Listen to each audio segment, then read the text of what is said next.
And good morning, good afternoon, wherever you might be. This is Reverend Leroy Stewart, Sr., President and founder of the Institute of Christian and Masonic Studies.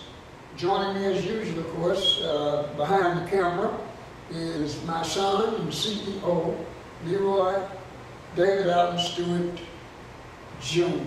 He's 33rd degree Freemason, worshipful master, eminent commanding, his credentials in Masonry are what they are.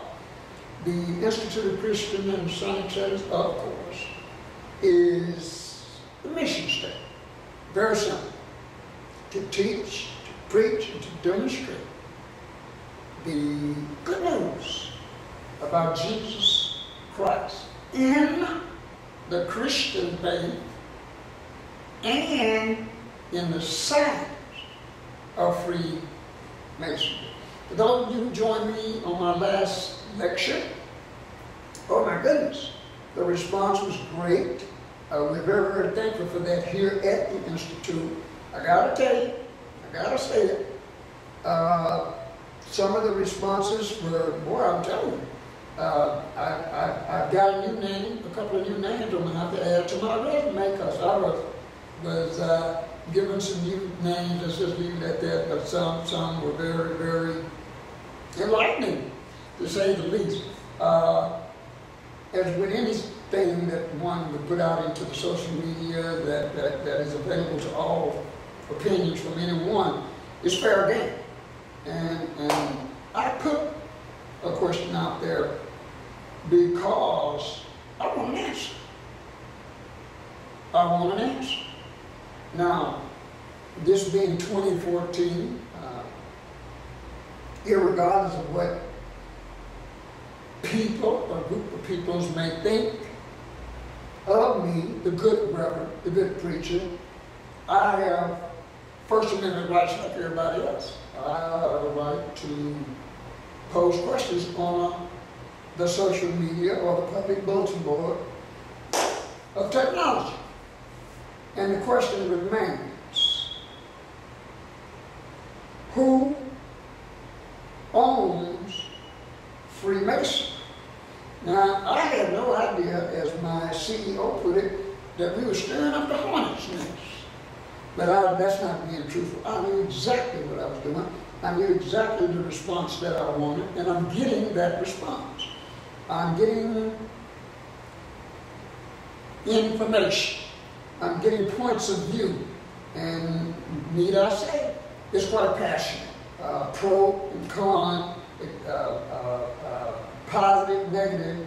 And I want to thank every single brother or interested party, for that matter, who took the time to view the lecture and put forth a response, an opinion of their own. However, let me pick up where I left off. I think the last time I viewed, my CEO and I, every single response that came into it, and I'm going to pick up where I left off.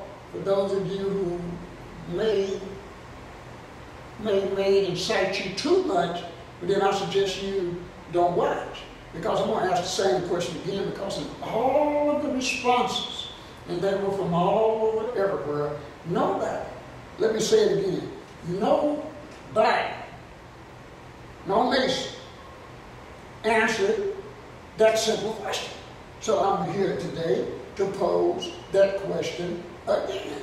The time that has passed between the last lecture when I initially posed that question until this one this morning, hopefully some people have burnt off their passions. Hopefully there are some people who have sat back and recalibrated their thinking. Hopefully there are some people who sat down and just went, because the question is legitimate. Who owns Freemasonry? There seemed to have been one stream of responses that played along the same avenue, and that avenue was pretty much all Masons live by the rules and regulations. I agree with that 100%. So let me repackage it for you. Who wrote your rules and your regulations. I want to meet the person. I want to meet the men. I want to meet the body of men who gave you your regulations that you feel you need to follow. There was another avenue where brothers felt that perhaps the good preacher here was attacking the fraternity. Oh my goodness, no way. I was simply asking a question of which I still demand a clear-cut answer. Who owns Freemasonry? I'm craving light. Have a brother come out of the darkness into the light. Who owns Masonry? Who wrote the rules? How about if I put it that way? Who set the matrix, the template? Who did it? Because when you answer that for me, then I want to contact these men or body of men, and I want to ask them, where did they get it from? When did they get it? Oh, you're hearing me right. This question is so simple that it's complex. Now, for the brothers who answered the first time in a heat of passion, please make no mistake. I don't charge nothing to your heart, but I damn sure charge it to your head. You need to know if you're a part of something, you should, don't you think, know from whence it came. Don't you think you all know a little bit about the origin of it? And for those who say, well, you can study the Masonic ritual, know it to the T. Know it to the T. It don't make you a Mason. What does? And then I got under that same umbrella of who owns it, who wrote your ritual. Where did they get the ideas to write your ritual? You know where I'm going with this, folks, so I'm waiting on somebody to answer me. I'm not attacking your jurisdiction. I'm not attacking your affiliation. I'm not assaulting your personal preferences. I want to know who put cosmology in Masonry. Who made it universal? Who made it so a man in Australia can be a Mason, a man in Mississippi can be a Mason, and a man in Bolivia can be a Mason, and a man in Alaska can be a Mason, and yet at the same time, so many of us can say, well, he ain't one, he ain't one, he ain't one, he ain't one. I'm going to tell you something so that you can get ready to answer this question for me here at the foundation, the good Reverend Leroy Stewart Sr., so you can get ready to answer this question after you get over after you subdue your passions. I said it, yeah, I put it right up there for you. Then subdue your passions and answer that question. Who owns it? So that once you tell me who owns it, then I tip my hat to that man or that body of men who can tell me, well, that one over there, that group, no, absolutely not. That group over there, no way, no way. And that bunch back over here, no chance. Who owns Freemasonry? Now, give you a little hint. I'm going to ask each and every one of you before you fire back at me this time. Take some time. Go back. Take a little trip back to your mind. To no matter how long ago it was that you took the inner apprentice obligation. I don't want you to go back and as one brother told me, I don't want you to go back and run it through your mind according to the ritual. I want you to go back and run through your personal experience of when you came in, brought in due form, placed in due form, in the proper position, and bang. I want you to think about that and then hit the old preacher, Reverend Leroy Stewart, Institute of Christian and Masonic. I want you to hit me back then and say, I think I know who owns Masonry. And then I'm more than happy to inquire of how might I meet that wonderful person. You know where I'm going with this, because the light casts a shadow. If you think whoever you are, whatever you belong to, that you can say who is and who ain't, then who are you? Who made you? Where's your legitimacy? Where is your legitimacy? Take me to your masters. How about if I put it like that? Take me to your leaders. Because I want to know who told you to tell somebody else they can't be a Mason. I want to know who told you, gave you the carte blanche mental concept to tell somebody who went through the same initiation, took the same obligation, whether in Juneau, Alaska, Botswana, Bolivia, wherever, and then you, under some pretense, had. We do. All of us still do take the same first, second, third degree obligation, though. Am I that far off the main line now? Or is there a new set of rules out there for being made an apprentice? Is there a new apprentice obligation? Huh. It's just a lot more affiliations, but it's the same initiation. Is that right? Will anybody give the old preacher that? The old snake oil salesman, will you give him that? Well, if I took the same obligations in my first degree that you took in your first degree and that he took in his first degree, they took in their first degree, when did the split come in?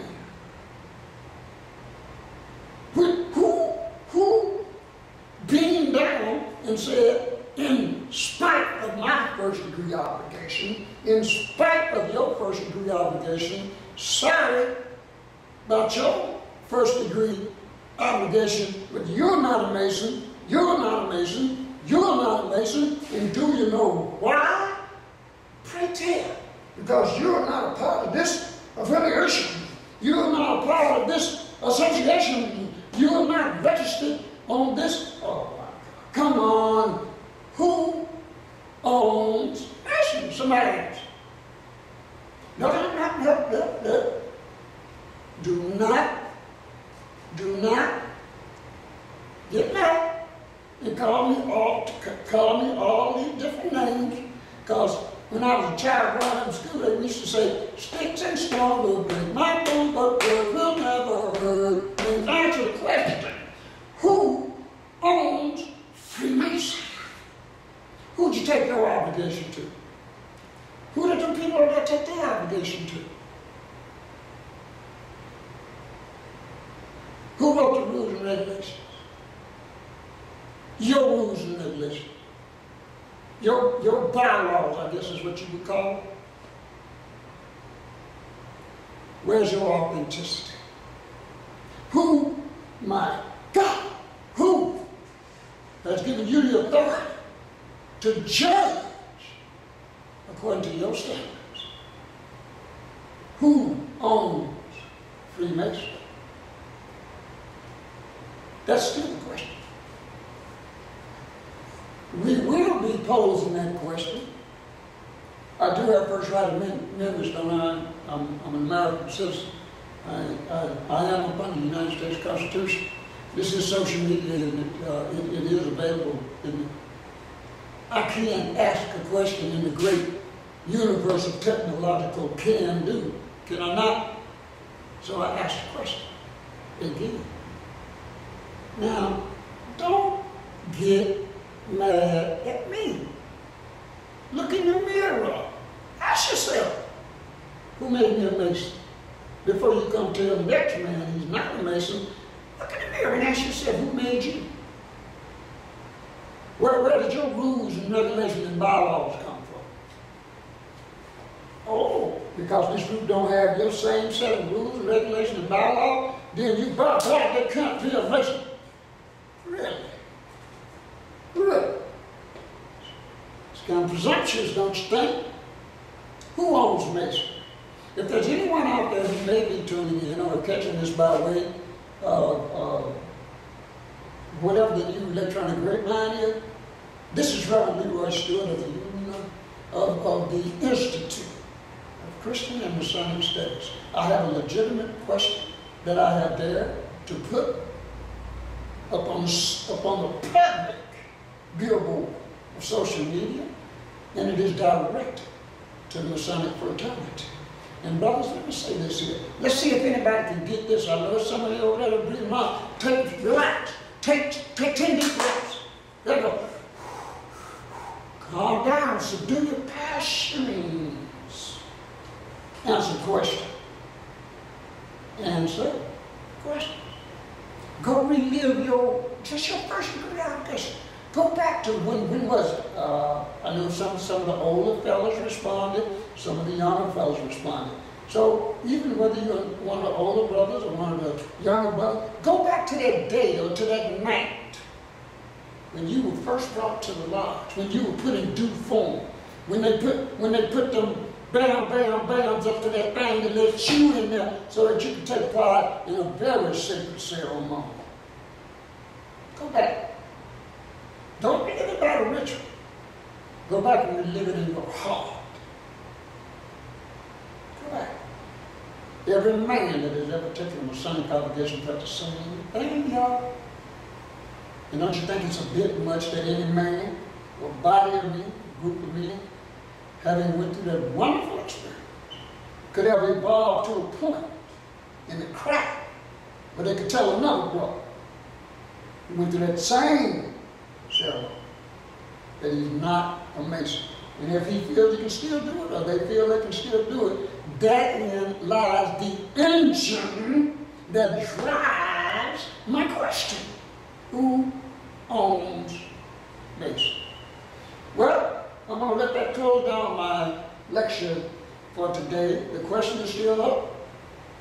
We're still hoping that someone will come in there with that answer. Who owns Masonry? I have several books available. My CEO will be bringing that information to you post-haste. Think about it. Because I'm going to tell you something. Oh, how good and pleasant it is for brothers to dwell together in unity. It's like the precious oil that upon the head that ran down upon the beard, even Aaron's beard that went down to the scripture and stuff. One thing my question is doing is making us look at each other. It's making us stop. It's making us pause. Are we dwelling together in unity, brothers? Are we focusing on the things that bring the brothers in Mississippi, and the brothers in Chile, and the brothers in Australia, and the brothers in England, and the brothers in blah, blah, Arkansas? The wonderful avenue of technology, is it bringing us together? Is it allowing us to dwell together in unity? Or is it tearing us apart? The Bible's out, it's still open on the first degree, aren't they? Or has that changed? Who owns Freemasonry? Who owns it? Simple question. Once again, this is Reverend Leroy Stewart, the Institute Christian Masonic Study. I press on in my high hopes of having that question answered, of having someone take this humble brother by the hand and lead me from darkness into the light. Fellas, we need to come together because there's too many other groups of people that are either attacking Masonry or getting ready to attack. We need to stop fighting. We need to stop putting fingers in each other's face saying who is and who ain't. If you took the same obligation, why ain't you the same? Or the men, a group of men who said they own it, what did they do? They gave out certain obligations in this part of the world and certain obligations in that part of the world. Once again, this is Reverend Leroy Stewart, the Institute of Christian and Masonic Study, and we're going to close it down now. I do have to run. Oh, I got to go renew my snake oil license.